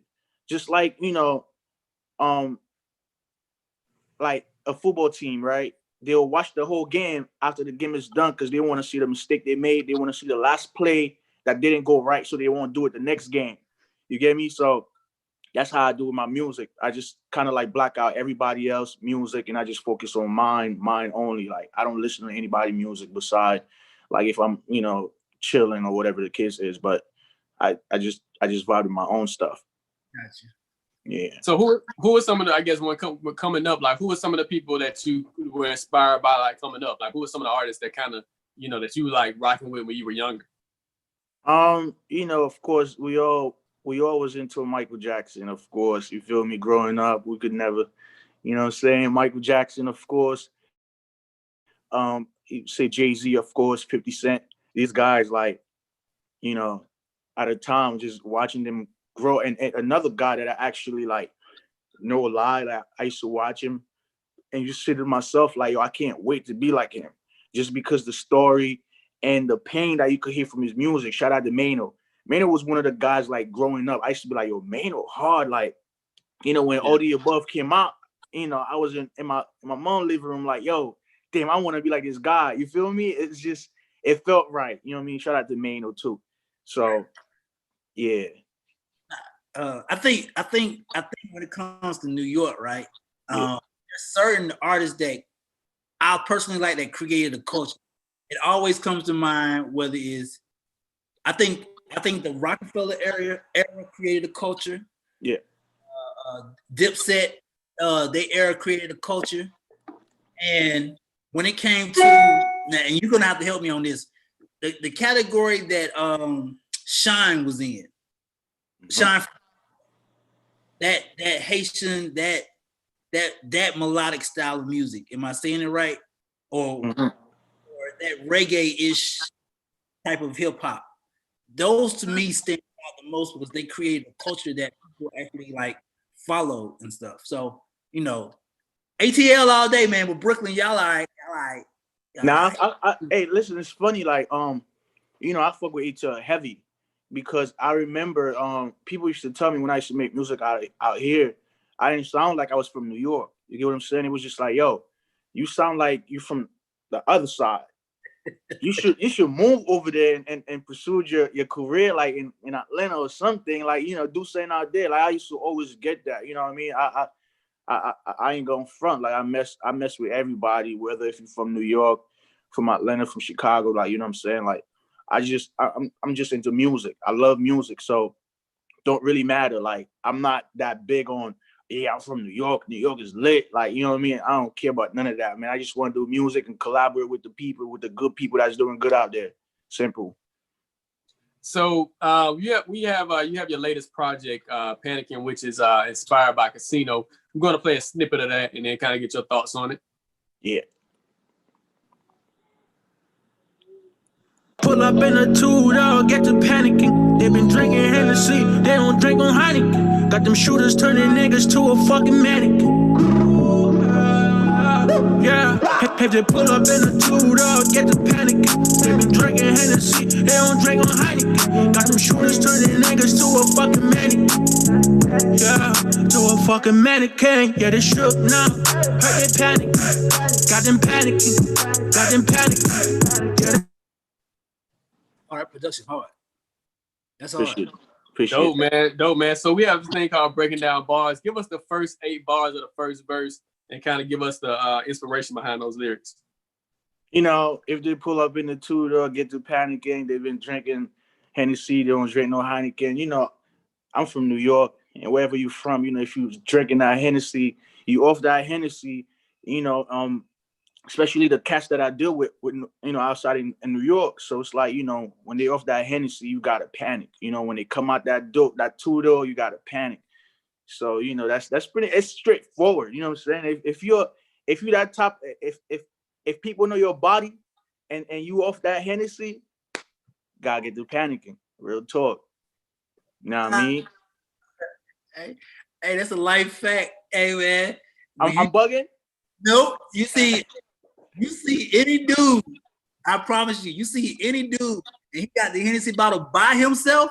He ain't sharing. Oh, you gotta panic. It's panic. time to... And be you definitely gotta panic if they're pulling up in the two-door. Guy been drinking, like he driving, like you wilding. Oh man. So let's talk about the video, man. Like what why was it important for you to kind of use this Casino as an inspiration behind the video? The reason why, because, you know, like we actually I had a trader, which is a guy that was sitting on the chair. We used to be the homie. He flopped, he messed up, so we torture him, tie him up, actually kill him, right? And then we took him to a field where we buried him, and you know, pretty much, you know, you panicking, like you used to rock with me, and you kind of turn on me, and then now, you know, you gotta go. You feel me? So I just thought that movie kind of felt right to use, as far as, you know, those scenes and stuff like that. It just kind of made more sense. I didn't want to do like a corner store type of video where there's a bunch of guys with guns and stuff like that. I just wanted to give a storyline for the people to kind of like get it from a different viewpoint. Man. Definitely, man. So what's next, man? What can we expect next from you, man? What are you what projects are you working on? Actually, my EP should be out sometimes in November. Big Zo Volume 1. You know what I mean? It's really, really dope. We got some big features on the way. Can't really talk about it because, you know, people flaps every day. So we just gonna go out with the words and we just wait a little bit. But definitely the EP is coming out sometimes in November. Yeah, Big Zo Volume 1. That's what's up, man. I definitely like the sound, man. Only thing I'm asking you, man, is make sure that you start telling all your people that support you, man. Like me and Amir big on this vote thing, man. We want everybody. Like I know a lot of people say they don't vote, but bruh, dude gotta go. Definitely, man. You know, I'm on that, man. You know, even if you're not gonna vote, that doesn't mean you can't share it to your fans to encourage them to go. You feel it? Because everybody's not thinking the way you're thinking, so you gotta make sure you put it out there for everybody else to kind of like, you know, hop on it for real. Yeah, it's crazy out here right now, so we definitely gotta get that done. Crazy. Yeah, it's crazy. I appreciate definitely, that, man. Definitely, man. So with the pandemic and everything going on, how have you been able to adjust when it comes to like doing shows? You know, still staying out there. What's been the biggest adjustment for you? You know, I'm glad you asked that. Actually, I just recently signed a deal with BMG Q Global. So before that, I wasn't really doing shows, and I still have a 9 to 5. Shout out to the people that have a 9 to 5. It's not it's not you're not a loser if you have a 9 to 5 being a rapper. I encourage you to have a 9 to 5 if you kind of like new to the game and growing your craft, and it's good to have a 9 to 5 to have some type of liability, you know what I mean, to probably help your career as time goes. So you know, I'm in the medical field, so I work in a hospital, so it didn't really affect me financially because I had money coming in and I had some type of money coming in from the music before the deal too. So, you know, it didn't really affect me because I wasn't one of the top dogs in a game where their only focus or their only resources was shows. That's how they get their bread. You know what I'm saying?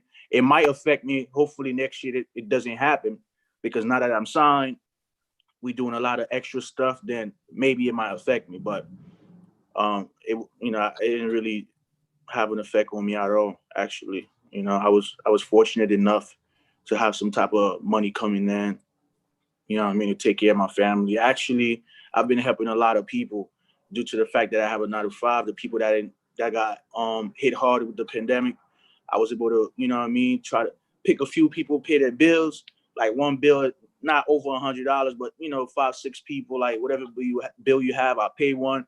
I do giveaway on my Instagram at the Real Low Haiti.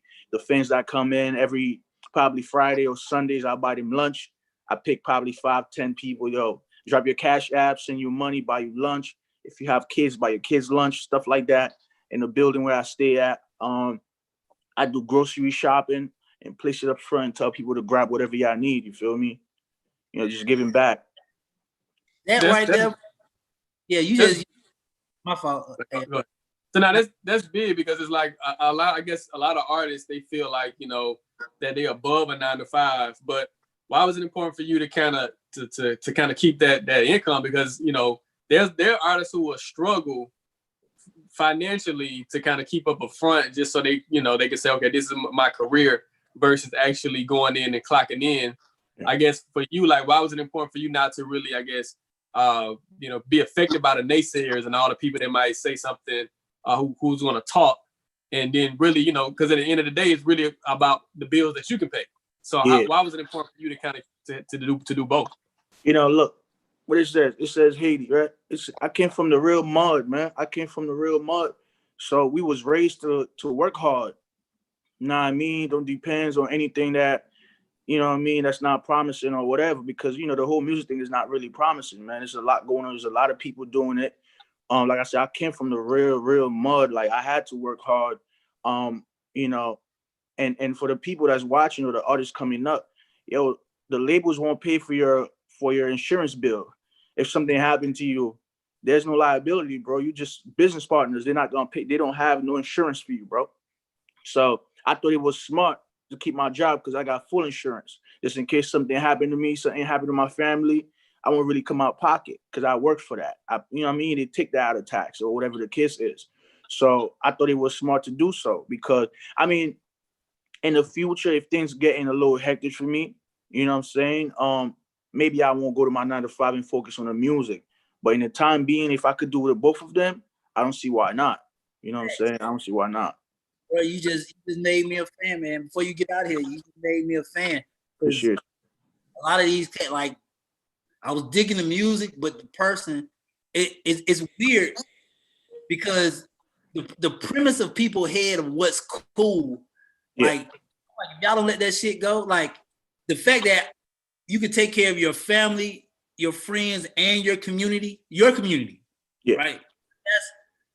That's your concern. So like even when I do volunteer work, you know, people be like, well, Romeo, you ain't got to volunteer. Well, you this person. What they got to do with me feeding the homeless? What they got to do with me? They don't got nothing to do with it. So I'm glad you said that, like Amir said, because it takes away the perception of you have to be this person. Like I tell people, you don't have to be. It's okay. That's a fact. That's a fact. I don't do that fake it to make it thing, because you got to keep up with it. You know what I'm saying? I'm not gonna sit here all day and flash money, dress a certain way when I don't have the money to do it, buy certain things when my family can't even really eat, and there's somebody over there next to me struggling, and I'm spending my last $1,000 just to look fly for everybody else. I just want to be honest. I want to be real as possible and honest and make if I could throw a drip here and there, I'll do it just for the looks. But I'm not just gonna consistently just keep making that a priority when I just want you to fall in love with me and my music. Forget about the jewelry, forget about the clothes, all that gonna come in. So I put that energy somewhere else. If I have to spend $5,000 to buy a drip, I'd rather spend $5,000 and find a couple family members that doesn't have, and be like, yo, how can I help you guys? Because like I said, I came from the mud. We didn't have it. I didn't have it. My family didn't have it. I try to make it out. So I have to go back to help these people, not only my people from Haiti, but people all over the world. If I can touch them, if I could do and give away, you get what I'm saying? Because I know how hard it is to make it where I'm at. And I have people watching saying, oh, damn, he came from over here. He did it. Damn, I know I could do it too. So I still want to be able to reach out to them and let them hear my voice. Like, hey, you can do it. Here, this is how I can help you out. I could give this and give that. And, like I said, beside the music, man, you got to be able to help the peoples out, man. Like, when the music stop, what else? What do? You just gonna sit there and still hold on. You gonna sit there and still hold on to that last piece of jewelry they bought? That's what they gonna Nah, man, we gonna spend. Listen, man, that's my goal. When this music taking off the bottom, going up, my focus is to create a foundation, not to receive money to gain money. I just want to help people all over the world, all over, whether if it's Haiti, anywhere. You know what I mean? Like, invest my money properly in properties, but while I invest my money, I still want to give back to the people that's less fortunate, because I'm all about the people, because I know where I came from. Feel me? Definitely, man. You give us some powerful words, man. Any advice to young artists coming up, because they might not know the things that when it comes to this industry, that a record deal is basically a loan that you have to pay back. You have to work that loan back. Just advice for that young artist who coming in that's bright eyes, and they see the big lights, but they don't really understand the business behind the music. What's your advice? My advice to these artists watching, man, the young cats. I'm young myself, so I tell you what, man, build a foundation. Create, you have to build a foundation. Don't just jump and get into a situation. I've been doing music for a very, very long time. I built a foundation. Today I could say, like, because of my people, shout out to Perez, my manager, I was able to own 100% of my masters, and we don't get that a lot. Now, how was I able to own 100% of my masters? Because I built a foundation. When you go to these people, they want to see what you bring into the table. If you don't bring anything, they're gonna try to own you. They're gonna try to take everything. Technically, I work hard. I brought something. So it's like, yo, what are you gonna do for me? You got to make a promise to me now, not me making a promise to you, because I already did what you was going to do. Now we just need your support. You know what I mean? Take your time. You know what I mean? Like, it's not worth it to just be famous for the clout. Come on, like, you feel me? Like, do it because you really love it. You know what I'm saying? Like, don't hop on something that's just gonna have you have different thoughts, because the industry is nasty. You could have suicidal thoughts. A lot of young cats are taking drugs, and we don't know why they're taking the drugs. They're probably going through a lot. That deal they signed, they probably not receiving no money. They just got the clout. They just got the looks. You feel me? But they're not receiving anything. They're doing a lot of drugs. We don't know. But from my experience, I've been through so much before the music took off, and I didn't even have a deal. I had suicidal thoughts. I have all type of thoughts, and I was able to gather myself together. Thank God I was in a situation where I had to give money back. So I could only imagine when they're in a situation they have to give a money back, which is a loan that the album is not selling, the singles is not going right, they panicking. You get what I'm saying? So you got to take your time, build your foundation, connect with your fans, build, because once you have your fans to back you up, things gonna be fine. And like I say, if you could keep your 9 to 5, keep your 9 to 5. Don't worry about other people telling you, oh, you lame for keeping a 9 to 5. That's extra money coming to you. You could fund your career from there. You could take care of somebody else, take care of your family. You know what I mean? Be a man, be a woman. Just do what you do. Just be smart about the movements but the move that you do, because like I said, it ain't lame to have a 9 to 5. Extra money is never lame to have extra money. The rich guy, you don't see them dripping down. You would never know the rich man had so much money. He had an old like his shoes is still have holes in there, like you don't know. And he driving a probably like a Toyota, not that it's bad to drive a Toyota, but you get what I'm saying. He's not trying to flex. You get me? And don't got a problem going into work on his, and don't got a problem going to his company to work at his company if somebody can't work that day. Yeah. And I'm glad you said that. Now, when I tell people it's okay, I'm not saying like, oh, yo, so Haiti, you saying you have your career, but you still want to go put time and working and make another man rich. Yo, I don't care about that. I'm working. That money that I have, I invested back in myself. I'm not saying if you have your business, that's fine. You could go hard with your business, push your business. But if you're working for yourself, it's 100 times harder. Just be aware of that. Now, if you had a little 9 to 5 while you push your business, you could invest that money in there also. Be smart. And before you know it, your business is going to take off because you're investing, and you could quit that job. Right. Now you could have people working for you. But if, I'm just saying, man, shout out to everybody doing their thing. I'm doing my thing. You know what I'm saying? Like, just stay positive. That's all I can say. Stay positive. Well, now you definitely dropping jewels, man. Dropping some knowledge this morning, kind of educating the artists about what really matters the most, man. Because there's so many people that come into this game, and we got social media. They feel like they gotta have the stacks of money. They gotta have the jewelry. They gotta be throwing thousands in the strip club every night. And it's bigger than that. It's reality beyond just what people is. Life isn't a video. After that 3-minute video, you got to go back to real life. And I think you're really educating artists and letting them, know what's real. Yes, sir. And it's funny you said that, going to the strip club, throwing money. The majority of the time I know this is a look. That's how you promote your music. But I've been doing it for so long. It is part of the way how you promote your music. But you could have still took that money and invested behind your music. Because the majority of the guys that does that, their music aren't moving. Ain't moving.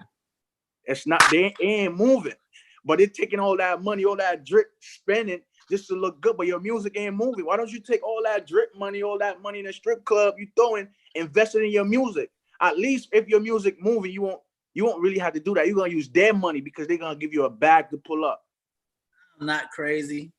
Thank you. I'm glad you said that. Little Haiti, I'm not crazy. I know this is way off subject, Amir. I tell these cats all the time. You, as a DJ, you got a better choice of paying that dancer to promote your music on all her sets than coming to the club and throwing. There you go. Like, there you go. Because, we don't want to make that the strip club focus, because, you could actually pay these, for them to request your music to dance to. Okay? You feel me, right? Request your music to dance to, and send you a video. Let them post it on their social media. Post it on your social media. If you got to put a little bit of ads behind it to get it to move for to reach your, do some type of engagement to your other fans or other people, you could do that. But hey, like I said, man, do what y'all do. This is my partner now. Man, thanks so much again for coming through and dropping knowledge, man. How can people follow your movement? And man, just follow me at The Real Low Haiti. At The Real Low Haiti, pretty simple. You know what I'm saying? My music is on all platforms: Spotify, Low Haiti, Apple Music. Check me out on YouTube, Low Haiti Music. As you can see, Panicking is out. We did about 150,000 views in 1 week, actually. We got over about 7 million streams on the song. We doing good, man. Check me out. Come through. If you're watching this, you need some type of help. Family members watching, friends. Follow me at The Real Old Haiti. I'm not doing that for the followers. I actually do give out to the fans, help out how I can. You have a little issue in your side, just holler at me. If I could throw you a couple hundreds, we're gonna do that so you could take care of business. You know what I'm saying? That's how we moving. We for the people, man. What's up, man? That's what it is, man. Salute, bro. Salute, man. Much respect, man. Much respect, man. Appreciate you for coming on. Yeah. No problem. Appreciate you, man. Means a lot. No doubt, man. Peace out. Bro. All right, later. All right, man. Peace out. Hey, talk about, man. Yeah, man. We need more artists like that, man. That's gonna Give you the real. Give you the real. Ain't caught up in the flex. What's on your report, man? All right, let's get to it. Let's get to the report. All right, man. So this guy here, man, NFL player, this is, of course, the PPP loans was like, going up. Everybody was, a lot of people who were trying to get ahead. They're trying to pretty much, trick the system.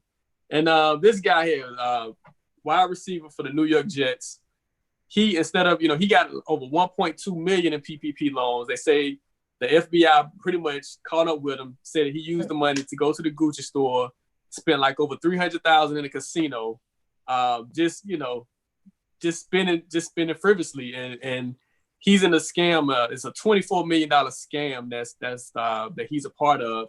Along with getting the money for himself, he also got some money for his family members, things of that nature, and it's just So we just this is what I got to say about that. So unlike the young man that was just on, kudos to him for having the heart that he has, for having the courage to go out there and be himself, still working 9 to 5 and do his thing with his music and give back to his community and give his own money. Like he said, if you need a couple $100, I can help you with it. Shout out to him. But unlike him, what was his name? The football player? Josh Bellamy. New York Jets. Josh Bellamy. That's asinine for you to do that. And you got people like Lil Haiti over here giving $200 out of his own pocket to help his community. And you at Gucci and you at Louis and you trying to get all this designer stuff. And for what? To go sit in jail. Asinine. Hey man, ain't you a football player? Ain't you already getting the check? He was getting the check, but he wanted more money, man. Just greedy. He got cut by the New York Jets. That's what after he they found out. That's what he spent. So here's the breakdown. He spent over $104,000 at the Gucci store. Wow. He spent $62,000 at Seminole Hard Rock Hotel Casino. Dumb. And he took out another $300,000 and just to spend. So the Justice Department caught up with him, and he's in big trouble, man. So he went from catching footballs to he's gonna have to catch a sentence probably. Now that he's dumb. That was just dumb. You're just dumb. Where his people at? That's why it's so important to not have yes people around you all the time. Like you need some real solid people in your corner on your team, somebody who can check you and be like, that's dumb. What type of girl did he have? Did he have a non-fat girl? I'm just asking. Okay. I don't know, but we're gonna stay close to this case. We're gonna see what happens to Josh Bellamy. Let's move on to the next one. Yesterday, before the Atlanta Falcons Seattle Seahawks game, they actually took a knee before the game. They did a kickoff. And actually, we have video of it where they both teams said that they were going to kneel for the kickoff. And here's a clip of them kneeling.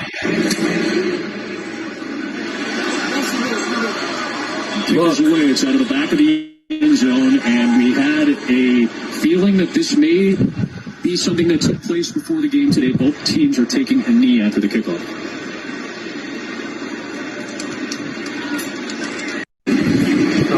So both teams took a knee. A lot of people on social media thought it was a cool gesture that they took a knee. Of course, NFL opening day was yesterday. You had teams from all different teams finding different ways to kind of highlight racial unity or try to promote racial unity by locking arms.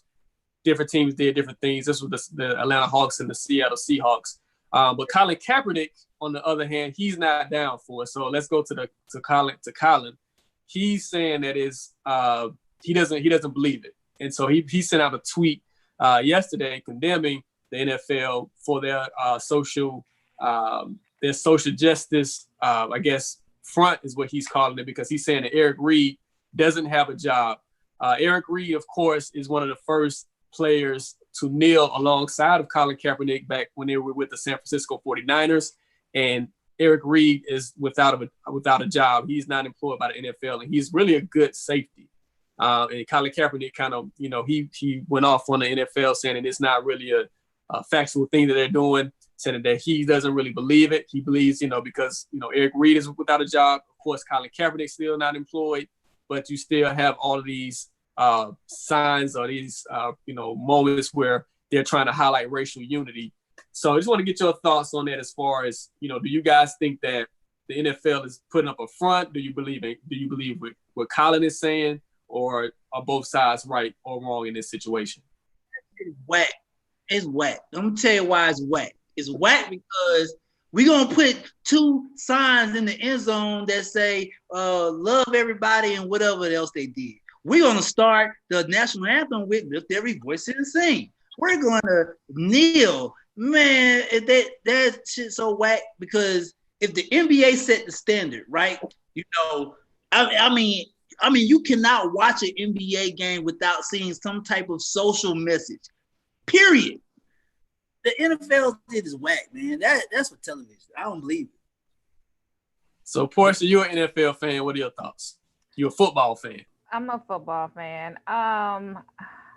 It's progress, right? So even if it's fake, they're doing something. They're acknowledging it. It's acknowledgement. So I get it. Lift every voice and sing.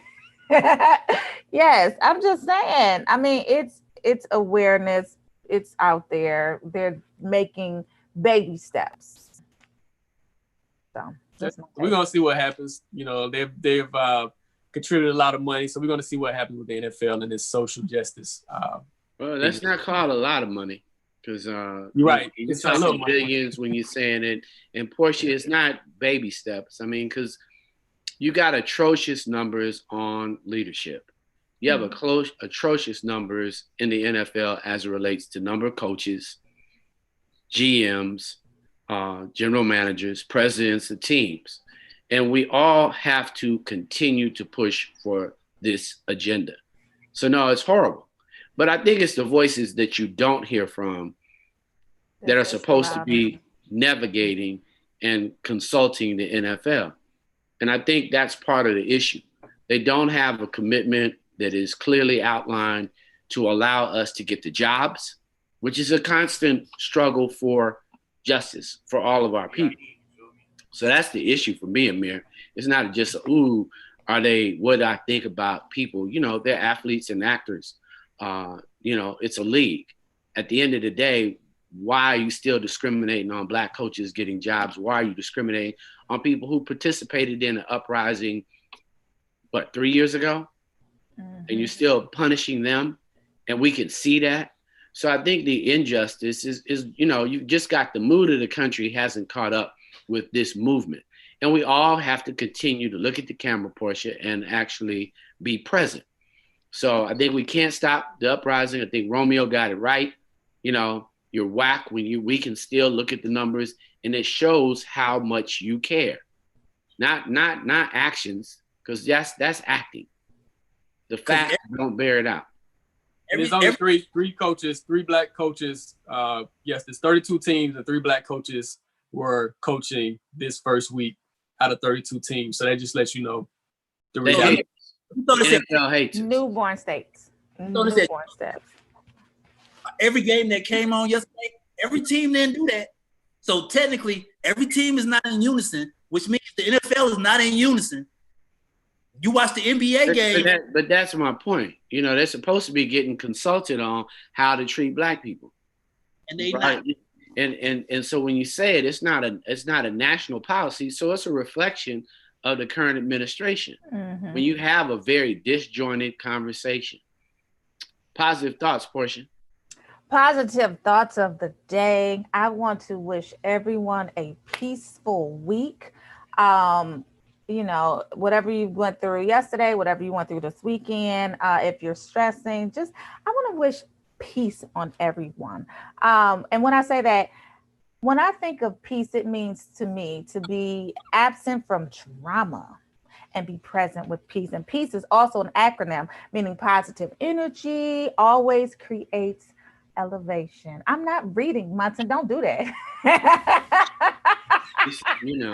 Wait a minute. So let me tell y'all the acronym because people may have You lost said, you it. said it. You heard it. Positive You only got 1 minute energy for all three always of us. creates elevation. So Right, I'm sending the positive vibes out for everyone Are you to watching the elevate clock, this week. Portia? Or are you just in the talking? That's it. Peace. Peace. You got to pass the ball. I'm passing the ball to Amir. All right, so our positive thought of the day is don't fake it till you make it. Lil Hades, like, yo, you know, you gotta if you gotta get a 9 to 5, you gotta get out there and grind. Make sure you get your money in order. Make sure that you get everything that's important in order first. It ain't don't fake it, y'all. It's not a game. Don't front for social media. Be real with yourself. Let's go, Romeo. I'm gonna make it simple for y'all. I'm gonna follow behind Munson Steve. Don't get me wrong, people. It's a great show in front of the curtains, but somebody back there pulling the strings. Believe that. So pay attention to the whole show. Munson, let's close it out. Hey, everybody, we've got RIDE, Rolling Out Innovation Digital Entertainment Conference, which is happening September 25, 26 here. You can go to Rolling Out, click on RIDE Specials, and go and see and register today. We do have a COVID price. Instead of the $199, we are doing $19.99 for all of our community to take advantage of having access to wonderful celebrities, wonderful business, some of the biggest people and names in business and thought categories will be making the show. So definitely tune in to RIDE. We really want you there, and it'll be healing for our community. Nothing else, stay positive. Definitely look out for the puppet masters. This is a moment where people can pull your strings with a post, and they're doing it. So look out for the puppet masters and make sure the only master you serve is your spiritual guide. Hey, I am rolling out Wake Up Call with Romeo International, Portia Monique, and A.R. Shaw. We are the Rolling Out AM Wake Up Call. Peace. Vote. Everybody vote. Hey, keep your both hands. Vote. And don't do drugs. Don't do drugs. Don't do drugs.